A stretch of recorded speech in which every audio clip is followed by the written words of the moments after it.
What?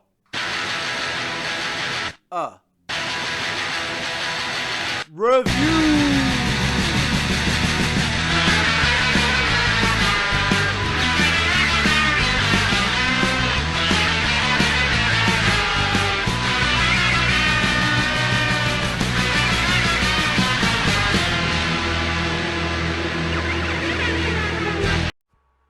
When it comes to animated spin-offs, it's either is going to be liked by the public or either hated upon. And this has happened numerous times. Most spin-offs would just feel like they're just rehashing, the original show, while others, in a rare instance, tries to do their own thing. Examples include Daria, All Grown Up, and heck, even the Casa Grandes. But then again, you have those other spin-offs that pretty much are trying to be like the original, just a carbon copy.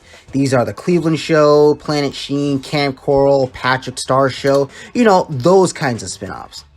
But what if I were to tell you that a certain adult animated show had a few interesting spin-offs that tried something different with the formula, with its characters and its vast universe? Well, today, welcome to the first episode of What a Review, and we will be talking about the Aqua Teen spin-offs. So we are looking at our first spin-off, and that is Space Catas. So this is a pretty interesting spin-off, just by the fact that this never became its own show. Sadly, yeah. Well, because Adult Swim thought that these characters weren't enough to hold up for 11 minutes. And this pilot really shows why. So the pilot is pretty much like starring the Mooninites and Plutonians just outsmarting each other with pranks and insults. And yeah, that's pretty much it. There really is not much to go forth. And like I said, while these characters are funny, I think what makes them work in the main show is how they interact with the Aqua Teens. Because if they were just by themselves, this kind of would have been a boring watch in my opinion. But I still think these are great characters, and I think the best way that they use a Space Catas is as cold openings for the third season, effectively replacing the Dr. Weird cold openings from the first seasons. Well, even though I like those more, I think the Space Catas stuff that we got from the third season was pretty good. Also, interestingly enough, the Space Catas cold openings would be the last time that we would have a cold opening for the show. Starting with season 4, they would just start off with the theme song and just continue going forward with the episode. And the last time we would get one was in season 8 with the episode Alan Part 1 with the last appearance of Dr. Weird and Steve. Did you know that all first 4 original Adult Swim shows, Aqua Teen, C-Lab, Brack, and Harvey Birdman, were all spin-offs? Yeah, funny thing to say. I mostly say for Brack and Harvey Birdman, well, because seeing how those were official spin-offs from Space Ghost Coast to Coast, in which that was a spin-off of the original 1966 show, Aqua Teen wouldn't really be counted as a spin-off until they made their appearance on the original Space Ghost with the episode Baffler Meal, which that episode was made in 1999, a year prior to when the show, technically debuted in 2000.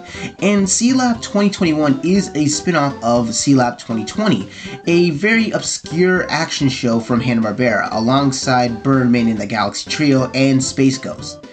But back on to the review. So, we look at the second spin-off, and this one's pretty interesting. This wasn't a television show, but this was more of a web show, and that Adult Swim would have on their website. And this one is pretty interesting because it stars one of the principal characters of the show. And the spin-off that we're talking about is Carl's Stone Cold Lock of the Century of the Week. So, Carl from Aqua Teen Hunger Force is one of the main characters. And easily he's one of the funniest, next to Master Shake. I just think him and his just weird rants of him getting included into the Aqua Teen's mess is just funny as hell, as well as his just full-on rage moments. Heck, I even like when he talks about sports, and the thing is, I'm not a big sports fan, coming from a guy who is friends with people who love sports. But yes, Carl is a very funny character. I think him having his own web show where he's just ranting about stuff like sports or just everyday life is hilarious. And you could tell that he's being treated as Adult Swim's second mascot just behind Rick and Morty. He's that popular of a character. Heck, to the point where he was even advertised other products like PlayStation, KFC, heck, even Carl's Jr. But back to talking about the actual web show itself. So Carl's Stone Cold Lock of the Century of the Week follows Carl talking about the recent highlights in football, as he is a big Giants fan, as stated in episodes like Bart Oates, Super Bowl, and many other episodes that has him talking about sports.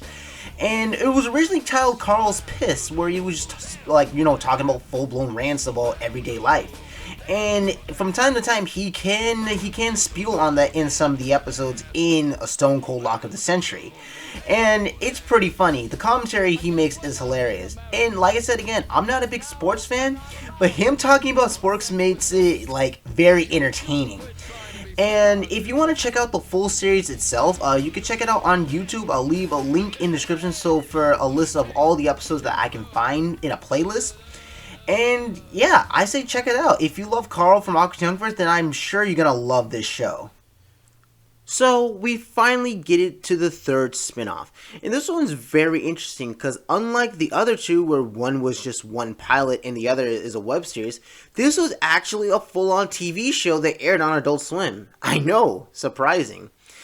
But unlike the other two, this one is, well, how I would say, rotten.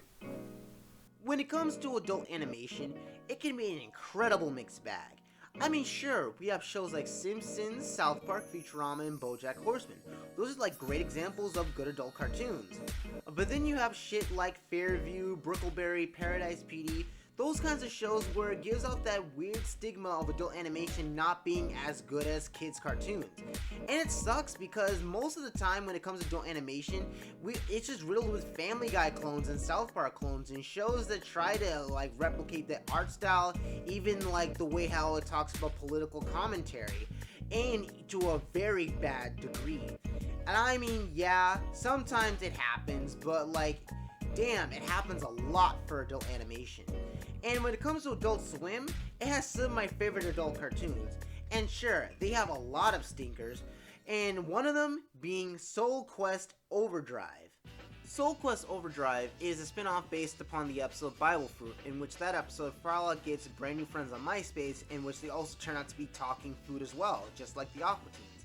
They were born-again Christians and learning to be faithful and no longer be doing drugs, alcohol, or having crazy sex. But then again, the episode ends with them going back to their destructive personalities and having Meatwad hotwire the house, causing them to die. So, it's a funny episode, but this show itself with these characters sadly doesn't work as well as the episode. So, the problem with Soul Quest Overdrive as a spin-off is that it really doesn't have anything to differentiate itself from Aqua Teen Hunger Force. I mean, sure, the difference when it comes to the characters is that they're not food this time, and that this time they're anthropomorphic sports equipment, but it really doesn't change anything a bit. And the thing is, the show has really nothing going for it as well as a comedy. It's not really that funny. And the thing is, it has a lot of funny actors. You got David Cross, Kristen Schull, H. John Benjamin. These people are very talented and hilarious. Especially H. John Benjamin, who has done many roles for shows like Family Guy, Archer, Home Movies, Bob's Burgers. He is a very funny guy, and it sucks that he doesn't have much material to work with. And another problem with the show is that, well, one, the episodes are really short. It's not the usual 11-minute format that many Adult Swim shows go for. It mainly go for 6 minutes, so it doesn't really have that much to entice the viewer. And it really feels like a blatant copy of Aqua Teen when you really think about it. Bert is pretty much the self-proclaimed leader. Mortimer is pretty much the straight man of the trio that tries to make sure everyone's in check. And Tammy, well, I guess she's a girl, so I guess nothing really there's nothing with Meatwad. And then we have the new character, Mick, who's a Scottish soccer ball, which I will say he's the funniest character in the show. But that's not really saying much, but like I said, with many of the other characters not giving that much to do when it comes to comedy. Also, I haven't talked about the animation for the other two shows, seeing how they actually have the same art style as Aqua Teen. This show goes for a different art style, and it looks terrible.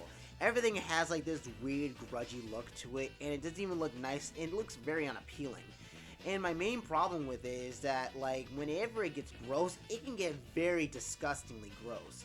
But not to the point of, adult puggy cartoon, but close. So, yeah. And the thing is, there's only 4 episodes of this show, and 5 if you were to include the pilot, but I don't. Yeah, only 4 episodes, and apparently, like, there's 6, but the 2 episodes are nowhere to be found. So we have another Boston situation on our hands. So yeah, Soul Quest Overdrive is not a good show. If you want to check it out, it's available on the Adult Swim website, so you can just go ahead and look it up. But yeah, Soul Quest Overdrive is a very bad show. So guys, that concludes our video of Aqua Teen spin-offs. So yes, the spin-offs here are really much of a mixed bag. While we have one good spin-off that's a web show, and while the other 2 kind of felt lacking, especially with the last one being pretty bad. But the reason why I wanted to do this video is because of the recent announcement of Aquadonk Side Pieces, which is an upcoming spin-off that's going to be centering on the villains and what they've been up to, like, during the show's cancellation. So I'm very excited to see what's going to happen with that. Also, we have the second Aqua Teen Hunger Force movie to be looking forward to, which, as a big fan, oh man, it's going to be good. So, guys, yes, this is, like, pretty much my first review in almost years. So, as you can tell, I'm still trying to get used to this new editing software that I have, so it's incredibly shoddy, so don't be too hurtful in the comments section. But yes, guys, this will do the end of the video. First, I want to give out a special thanks to EB Omnitrix, who designed the avatar for me. He actually designed this avatar when I was helping him with the Ben 10 reboot video, which I will leave in a link in the description so you can check that out. As well as check out the Dancing is Forbidden podcast, which is a whole podcast where a guy named Ronnie is reviewing every episode, and he's currently up to season 2. So yeah, guys, I hope you enjoyed the first episode of my brand new review series, What a Review!